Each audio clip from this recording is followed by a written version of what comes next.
ಎಲ್ಲರಿಗೂ ನಮಸ್ಕಾರ. ನನ್ನ ಯೂಟ್ಯೂಬ್ ಚಾನೆಲ್ಗೆ ಸ್ವಾಗತ.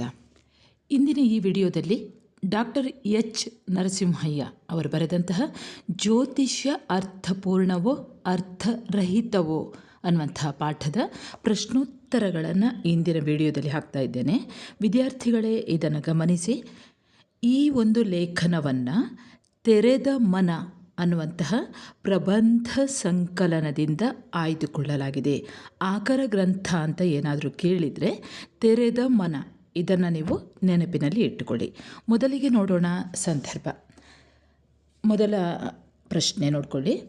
ರೈಲು ಹೊರಡಲು ಜ್ಯೋತಿಷ್ಯದ ಅನುಮತಿಯನ್ನು ಯಾರೂ ಕೇಳುವುದಿಲ್ಲ. ಉತ್ತರ ನೋಡ್ಕೊಳ್ಳಿ. ಆಯ್ಕೆ ಮಾಡಿರುವಂಥದ್ದು ಈ ಮೇಲಿನ ಸಾಲನ್ನು ವಿಚಾರವಾದಿ ಆಗಿರುವಂತಹ ಡಾಕ್ಟರ್ ಎಚ್ ನರಸಿಂಹಯ್ಯ ಅವರು ಬರೆದ ಜ್ಯೋತಿಷ್ಯ ಅರ್ಥಪೂರ್ಣವೋ ಅರ್ಥರಹಿತವೋ ಎಂಬ ವೈಚಾರಿಕ ಲೇಖನದಿಂದ ಆರಿಸಿಕೊಳ್ಳಲಾಗಿದೆ. ಇನ್ನು ಸಂದರ್ಭ. ಜ್ಯೋತಿಷ್ಯವು ರಾಹುಕಾಲ, ಗುಳಿಕ ಕಾಲ ಮತ್ತು ಯಮಗಂಡ ಕಾಲಗಳನ್ನು ಅಡಿಪಾಯವಾಗಿ ಹೊಂದಿದೆ. ಲೇಖಕರು ಹೇಳ್ತಾರೆ ಹೀಗೆ: ರಾಹುಕೇತುಗಳೇ ಅಸ್ತಿತ್ವದಲ್ಲಿ ಇಲ್ಲದಿರುವಾಗ ಈ ಕಾಲಗಳಿಗೆ ಯಾವ ಅರ್ಥವೂ ಇಲ್ಲ. ಜ್ಯೋತಿಷ್ಯದ ಪ್ರಕಾರ ರಾಹುಕಾಲದಲ್ಲಿ ಪ್ರಯಾಣ, ಮದುವೆ ಮೊದಲಾದ ಶುಭ ಕಾರ್ಯಗಳನ್ನು ನಡೆಸಬಾರದು. ಇದು ಒಂದು ವೇಳೆ ನಿಜವೇ ಆಗಿದ್ದ ಪಕ್ಷದಲ್ಲಿ ರಾಹುಕಾಲದಲ್ಲಿ ಹೊರಟ ವಿಮಾನ, ರೈಲು, ಬಸ್ಸುಗಳು ಅಪಘಾತಕ್ಕೆ ಒಳಗಾಗಬೇಕು. ರೈಲು ಹೊರಡಲು ಜ್ಯೋತಿಷ್ಯದ ಅನುಮತಿಯನ್ನು ಯಾರೂ ಕೇಳುವುದಿಲ್ಲ ಎಂದು ಹೇಳುವ ಸಂದರ್ಭದಲ್ಲಿ ಲೇಖಕರು ಈ ಮೇಲಿನಂತೆ ಹೇಳುತ್ತಾರೆ. ಇನ್ನು ಸ್ವಾರಸ್ಯ. ಜ್ಯೋತಿಷ್ಯದ ಸತ್ಯ ಅಸತ್ಯಗಳ ಕುರಿತು ನರಸಿಂಹಯ್ಯನವರು ಅಥವಾ ಲೇಖಕರು ಇಲ್ಲಿ ತಿಳಿಸುತ್ತಾರೆ. ಇನ್ನು ಎರಡನೇ ಪ್ರಶ್ನೆ. 90% ಹೆಚ್ಚು ಮದುವೆಗಳು ಯಾವುದೇ ಜಾತಕವಿಲ್ಲದೆ ನಡೆಯುತ್ತವೆ. ವಿದ್ಯಾರ್ಥಿಗಳೇ ಒಂದನ್ನು ಗಮನಿಸಿ. ಆಯ್ಕೆ ಒಂದೇ ರೀತಿಯಲ್ಲಿ ಇರ್ತದೆ. ನೀವು ಆಯ್ಕೆಯನ್ನು ಮೊದಲಿಗೆ ತಿಳಿದುಕೊಳ್ಳಿ, ಹೇಗೆ ಬರೆಯಬೇಕು ಅಂತ. ನಿಮ್ಮ ಟೆಕ್ಸ್ಟ್ ಬುಕ್ ನಿಮ್ಮ ಎದುರಿಗಿರಲಿ. ಹಾಗೆ ಕೆಲವೊಮ್ಮೆ ನಿಮ್ಮಲ್ಲಿ ಕೆಲವರಿಗೆ ಕೇಳಿದ್ದು ಮಾತ್ರ ಸಾಕಾಗ್ತದೆ ಅಂತ ಇದ್ದರೆ ಇದನ್ನು ನೀವು ಈ ವಿಡಿಯೋವನ್ನು ಆಲಿಸ್ತಾ ಹೋಗಿ. ಸರಿ ವಿದ್ಯಾರ್ಥಿಗಳೇ, ಇದರ ಉತ್ತರವನ್ನು ನೋಡೋಣ. ಸಾಮಾನ್ಯವಾಗಿ ಪ್ರಸಿದ್ಧ ಜ್ಯೋತಿಷಿಗಳು ನಂಬಿಕೆಗೆ ಅರ್ಹರಾಗಿದ್ದಾರೆ ಎಂದು ನಂಬಲಾಗುತ್ತದೆ. ಪ್ರಸಿದ್ಧ ಜ್ಯೋತಿಷಿಗಳು ಒಪ್ಪಿದ ಜಾತಕದ ಪ್ರಕಾರ ನಡೆದಂತಹ ಯಾವ ಮದುವೆಯೂ ಕೂಡ ಅದರಲ್ಲಿ ಅನಿರೀಕ್ಷಿತ ದುರಂತಗಳು, ಸಂಸಾರ ವಿರಸ, ತಪ್ಪು ತಿಳುವಳಿಕೆ, ಅಸುಖ ಕಂಡುಬರುತ್ತದೆ. ಹಾಗೆ ಜಗತ್ತಿನ 90% ಹೆಚ್ಚು ಮದುವೆಗಳು ಯಾವುದೇ ಜಾತಕವಿಲ್ಲದೆ, ಅಂದರೆ ಪರಸ್ಪರ ಒಪ್ಪಿಕೊಂಡು ಹಿರಿಯರು ಒಪ್ಪಿದಂತಹ ಮದುವೆಗಳು ಯಾವುದೇ ಜಾತಕವಿಲ್ಲದೆ ನಡೆಯುತ್ತದೆ. ಅವರ ವಿವಾಹಗಳು ಹೇಗೆ ಜಾತಕ ನೋಡಿ ಮದುವೆ ಆದವರಿದ್ದಾರೋ ಅವರಂತೆಯೇ ಸುಖವೋ ಅಸುಖವೋ ಆಗಿರುತ್ತದೆ ಎಂದು ಹೇಳುವ ಸಂದರ್ಭದಲ್ಲಿ ಲೇಖಕರು ಈ ಮೇಲಿನಂತೆ ಹೇಳಿದ್ದಾರೆ. ಸ್ವಾರಸ್ಯ. ಜ್ಯೋತಿಷ್ಯ ಮತ್ತು ಜಾತಕಗಳನ್ನು ಲೇಖಕರು ವೈಚಾರಿಕ ಪ್ರಜ್ಞೆಯಿಂದ ವಿಮರ್ಶಿಸಿದ್ದಾರೆ. ಇನ್ನು ಮೂರನೆಯ ಪ್ರಶ್ನೆ. ಅಡ್ಡಗೋಡೆಯ ಮೇಲೆ ದೀಪವಿಟ್ಟಂತೆ. ಆಯ್ಕೆ ಹೇಗೆ ಅಂತ ನಿಮಗೆ ಗೊತ್ತಿದೆ. ಸಂದರ್ಭ ನೋಡೋಣ.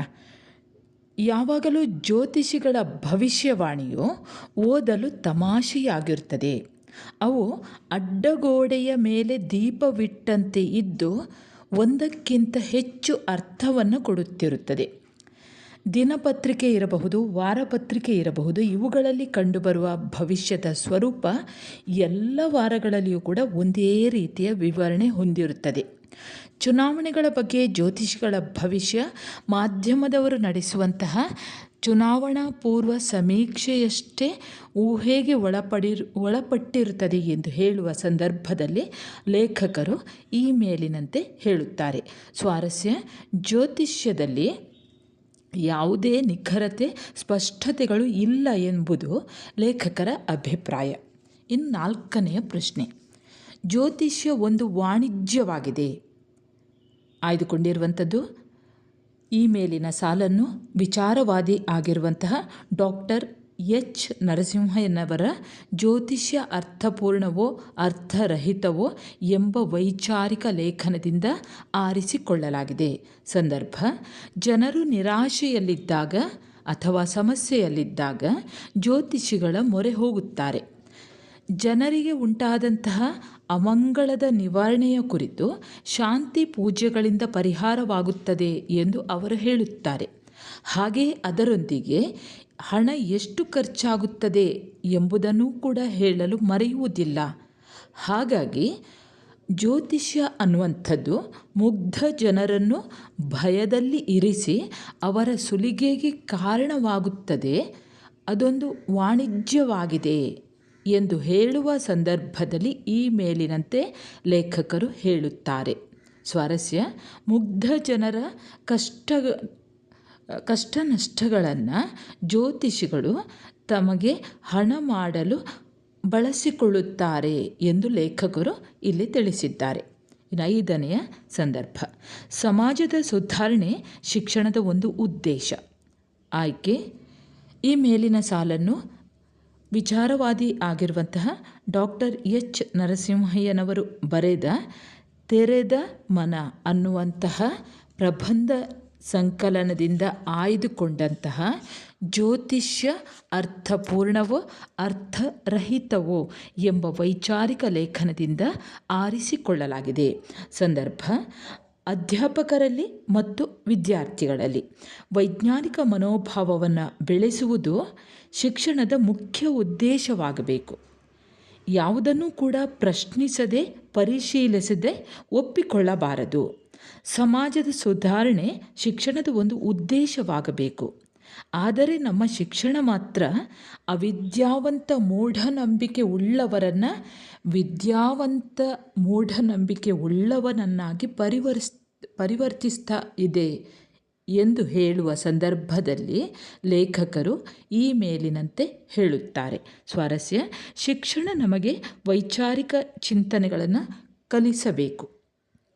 ಇನ್ನು ಒಂದು ವಾಕ್ಯದ ಪ್ರಶ್ನೆಗಳು. ಇವುಗಳು ಹೆಚ್ಚಾಗಿ ಬಹು ಆಯ್ಕೆಯ ಪ್ರಶ್ನೆ ಇರ್ಬೋದು, ಬಿಟ್ಟ ಸ್ಥಳಗಳು ಅಥವಾ ಹೊಂದಿಸಿ ಬರೆ, ಇವುಗಳನ್ನು ನೋಡಿಕೊಳ್ಳಿ. ಹೆಚ್ಚಾಗಿ ಬರುವಂಥದ್ದು ಮಾತ್ರ ಬಿಟ್ಟ ಸ್ಥಳ ತುಂಬಿರಿ, ಅಲ್ಲಿ ಮಾತ್ರ ಗದ್ಯ ಭಾಗದ ಹೆಚ್ಚಾಗಿ ಕೊಡ್ತಾರೆ. ಕೆಲವೊಮ್ಮೆ ಕೊಡಬಹುದು. ಹಾಗಾಗಿ ಹೇಳ್ತಾ ಇರುವಂಥದ್ದು ಎಲ್ಲವನ್ನು ಕಲಿತುಕೊಳ್ಳಿ. ಟೆಕ್ಸ್ಟ್ ಬುಕ್ಕಲ್ಲಿ ಏನೆಲ್ಲ ಇದೆ ಎಲ್ಲವನ್ನೂ ಕೂಡ ಮನನ ಮಾಡಿಟ್ಟುಕೊಳ್ಳಿ. ಈಗ ಒಂದು ವಾಕ್ಯದಲ್ಲಿ ಉತ್ತರಿಸುವಂಥ 1 ಅಂಕದ ಪ್ರಶ್ನೆ. ಜ್ಯೋತಿಷ್ಯದ ಉಗಮವು ಎಲ್ಲಿ ಕಂಡುಬರುತ್ತದೆ? ಜ್ಯೋತಿಷ್ಯದ ಉಗಮವು ಖಗೋಳಶಾಸ್ತ್ರದಲ್ಲಿ ಕಂಡುಬರುತ್ತದೆ. 2ನೇ ಪ್ರಶ್ನೆ. ಯಾವುದು ಹಾಸ್ಯಾಸ್ಪದ ಸಂಗತಿ? ಉತ್ತರ: ಮನುಷ್ಯನ ಎಲ್ಲ ಗುಣಗಳನ್ನು ಗ್ರಹಗಳಿಗೆ ಆರೋಪಿಸುವುದು ಹಾಸ್ಯಾಸ್ಪದ ಸಂಗತಿ. 3ನೇ ಪ್ರಶ್ನೆ. ಜಾತಕಗಳನ್ನು ಹೇಗೆ ಬರೆಯಲಾಗುತ್ತದೆ? ಉತ್ತರ: ಜ್ಯೋತಿಷ್ಯದ ಆಧಾರದಿಂದ. 4ನೇ ಪ್ರಶ್ನೆ. ಜ್ಯೋತಿಷಿಗಳ ಭವಿಷ್ಯವಾಣಿ ಓದಲು ಹೇಗಿರುತ್ತದೆ? ಉತ್ತರ: ತಮಾಷೆಯಾಗಿರುತ್ತದೆ. 5ನೇ ಪ್ರಶ್ನೆ. ಜನ ನಿರಾಶೆ ಸಮಸ್ಯೆಗಳಿದ್ದಾಗ ಯಾವುದರ ಮೊರೆ ಹೋಗುತ್ತಾರೆ? ಉತ್ತರ: ಜ್ಯೋತಿಷಿಗಳ ಮೊರೆ ಹೋಗುತ್ತಾರೆ. 6ನೇ ಪ್ರಶ್ನೆ.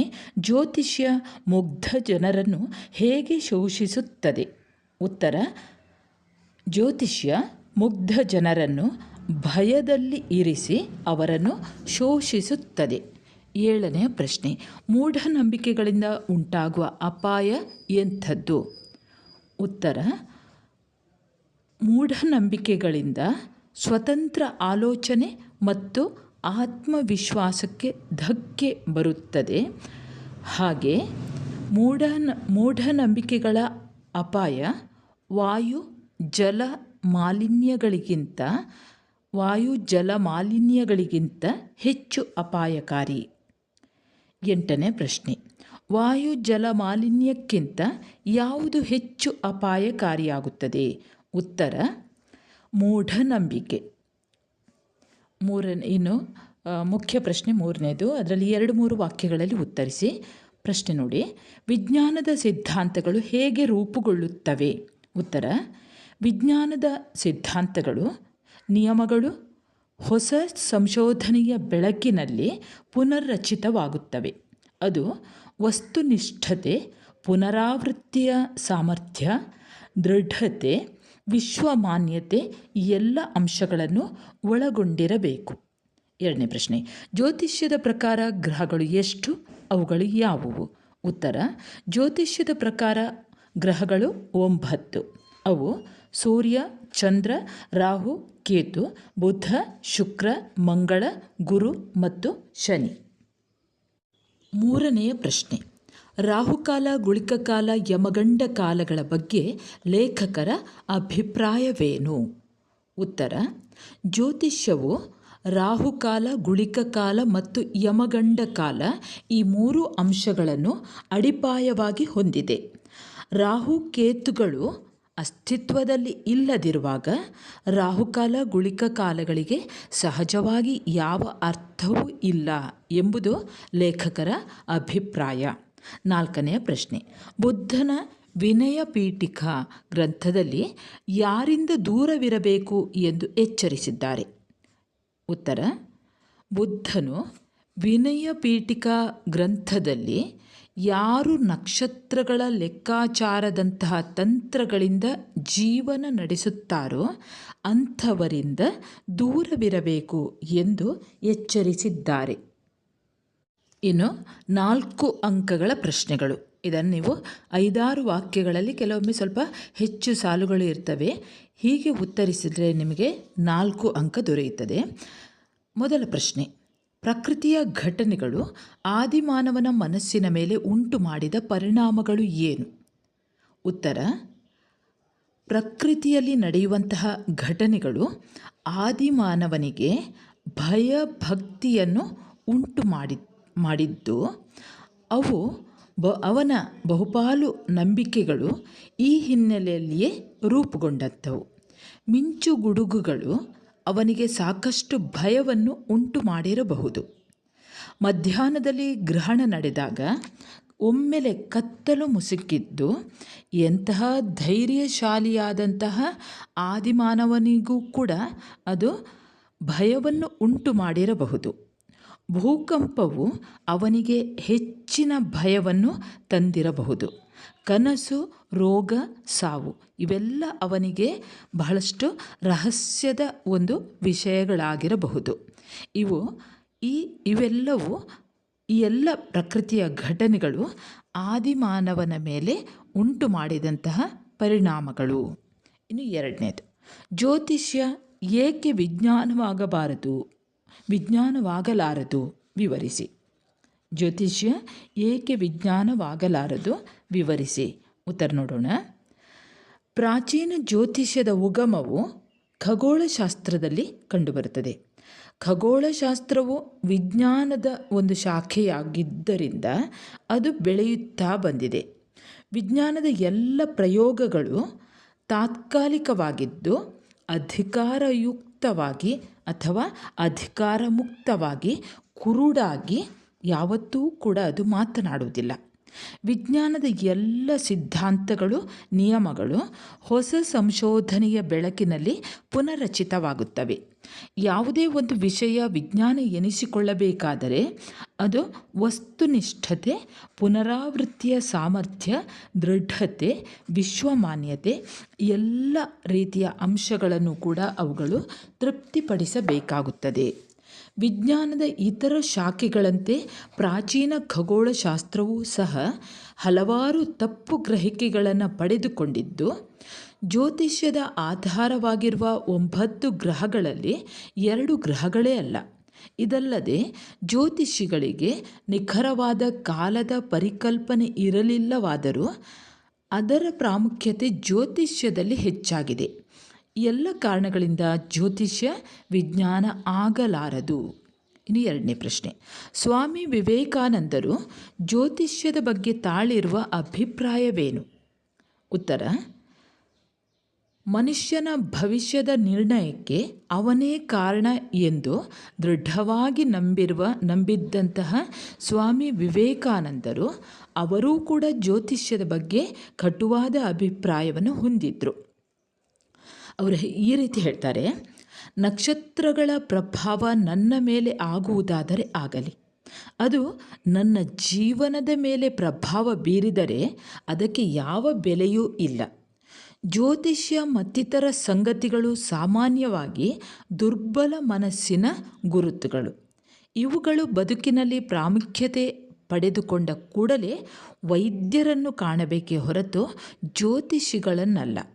ವೈದ್ಯರನ್ನು ಕಂಡು ಉತ್ತಮ ಆಹಾರ ಮತ್ತು ವಿಶ್ರಾಂತಿಯನ್ನು ತೆಗೆದುಕೊಳ್ಳುವುದು ಒಳ್ಳೆಯದು ಎಂಬುದು ವಿವೇಕಾನಂದರ ಅಭಿಪ್ರಾಯ. ಇನ್ನು 4ನೆಯ ಪ್ರಶ್ನೆ, ಶಿಕ್ಷಣದ ಮುಖ್ಯ ಉದ್ದೇಶ ಏನಾಗಬೇಕು? ಉತ್ತರ: ಶಿಕ್ಷಕರಲ್ಲಿ ಮತ್ತು ವಿದ್ಯಾರ್ಥಿಗಳಲ್ಲಿ ವೈಜ್ಞಾನಿಕ ಮನೋಭಾವನೆಯನ್ನು ಬೆಳೆಸುವುದು ಯಾವುದೇ ಶಿಕ್ಷಣದ ಮುಖ್ಯ ಉದ್ದೇಶವಾಗಬೇಕು. ಪ್ರಶ್ನಿಸದೆ, ಪರಿಶೀಲಿಸದೆ ಯಾವುದನ್ನೂ ಒಪ್ಪಿಕೊಳ್ಳಬಾರದು. ಅದು ಭಗವದ್ಗೀತೆ ಇರಬಹುದು, ಬೈಬಲ್ ಇರಬಹುದು ಅಥವಾ ಕುರಾನ್ ಇರಬಹುದು. ವೈಜ್ಞಾನಿಕವಾದ ಆಲೋಚನೆಗಳಲ್ಲಿ ತೃಪ್ತಿಯನ್ನು ಉಂಟು ಮಾಡಬೇಕು. ಸಮಾಜದ ಸುಧಾರಣೆ ಶಿಕ್ಷಣದ ಮುಖ್ಯ ಉದ್ದೇಶವಾಗಬೇಕು. ನಮ್ಮ ಶಿಕ್ಷಣ ಅವಿದ್ಯಾವಂತ ಮೂಢನಂಬಿಕೆ ಉಳ್ಳವರನ್ನು ವಿದ್ಯಾವಂತ ಮೂಢನಂಬಿಕೆ ಉಳ್ಳವನನ್ನಾಗಿ ಪರಿವರ್ತಿಸುವಂತಹ ವಿಪರ್ಯಾಸವಾಗಬಾರದು. ವಿಶ್ವವಿದ್ಯಾಲಯ ಹಾಗೂ ಉನ್ನತ ಶಿಕ್ಷಣವನ್ನು ಕೊಡುವಂತಹ ಸಂಸ್ಥೆಗಳು ಜ್ಯೋತಿಷ್ಯ, ಹಸ್ತಸಾಮುದ್ರಿಕ, ಪವಾಡದಂತಹ ಪ್ರಗತಿ ವಿರೋಧಿ ಅಂಶಗಳು ಇರುವಂತಹ ಪಠ್ಯಗಳು ಇದ್ದರೆ ವೈಜ್ಞಾನಿಕ ತಪಾಸಣೆಯ ಜವಾಬ್ದಾರಿಯನ್ನು ವಹಿಸಿಕೊಳ್ಳಬೇಕು. ಸರಿ ವಿದ್ಯಾರ್ಥಿಗಳೇ, ಜ್ಯೋತಿಷ್ಯ ಅರ್ಥಪೂರ್ಣವೋ ಅರ್ಥರಹಿತವೋ ಅನ್ನುವಂತಹ ಪಾಠದ ಪ್ರಶ್ನೋತ್ತರಗಳು ಇಲ್ಲಿಗೆ ಮುಕ್ತಾಯವಾಗಿವೆ. ಸರಿ ವಿದ್ಯಾರ್ಥಿಗಳೇ, ನಿಮ್ಮ ಕನ್ನಡ ಪಠ್ಯಪುಸ್ತಕಕ್ಕೆ ಸಂಬಂಧಿಸಿದ ಹಾಗೆ ಹಾಗೂ ದ್ವಿತೀಯ PUCಯ ಕನ್ನಡ ಪಠ್ಯಪುಸ್ತಕಕ್ಕೆ ಸಂಬಂಧಿಸಿದ ಹಾಗೆ ಅನೇಕ ವಿಡಿಯೋಗಳನ್ನು ಮತ್ತು ಪ್ರಶ್ನೆ ಪತ್ರಿಕೆಗಳಿಗೆ ಸಂಬಂಧಿಸಿದ ಹಾಗೆ ಅನೇಕ ವಿಡಿಯೋಗಳನ್ನು ಈ ಮೊದಲೇ ಹಾಕಿರ್ತೇನೆ. ಅಲ್ಲಿಗೂ ಕೂಡ ಭೇಟಿ ನೀಡಿ. ಹಾಗೆ ನೀವು ನನ್ನ ಚಾನೆಲ್ಗೆ ಹೊಸಬರಾಗಿದ್ದಲ್ಲಿ ಸಬ್ಸ್ಕ್ರೈಬ್ ಮಾಡುವುದನ್ನು ಮರೆಯದಿರಿ. ಹಾಗೆ ಈ ಒಂದು ಪ್ರಶ್ನೋತ್ತರ ಇಷ್ಟ ಆದರೆ ಒಂದು ಲೈಕ್ ಕೊಡಿ. ಇನ್ನು ಮುಂದೆ ಇನ್ನೊಂದು ಹೊಸ ವಿಷಯದೊಂದಿಗೆ ಮತ್ತೆ ಬರುತ್ತೇನೆ. ಅಲ್ಲಿಯವರೆಗೆ ನಮಸ್ಕಾರ.